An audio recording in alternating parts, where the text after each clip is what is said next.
ਇਹ ਉੱਪਰਲਾ ਰਸਟੋਰ ਕਮ ਰਸੋਈ ਹੈ। ਇਹ ਤਿੰਨ ਪਾਈਪ ਆ ਰਹੇ ਨੇ।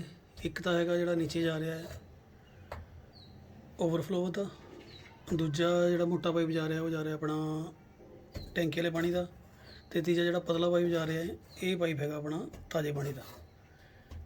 ਇਹ ਤਾਜ਼ਾ ਪਾਣੀ ਅਤੇ ਟੈਂਕੀ ਵਾਲਾ ਪਾਣੀ ਇੱਥੇ ਵੀ ਆ ਗਿਆ। ਉਸ ਤੋਂ ਬਾਅਦ ਰਸੋਈ 'ਚੋਂ ਹੀ, ਉੱਪਰ ਵਾਲੀ ਰਸੋਈ 'ਚੋਂ ਹੀ ਪਾਣੀ ਦੋਨੋਂ ਬਾਹਰ ਵੀ ਆ ਗਿਆ, ਤਾਜ਼ੇ ਪਾਣੀ ਦਾ ਵੀ ਅਤੇ ਟੈਂਕੀ ਵਾਲੇ ਪਾਣੀ ਦਾ ਵੀ। ਆਹ ਜਿਹੜੀ ਉੱਪਰੋਂ ਸਪਲਾਈ ਹੈ ਇਸ ਤਰੀਕੇ ਨਾਲ ਆਹ ਟੂਟੀ 'ਤੇ ਆ ਗਈ।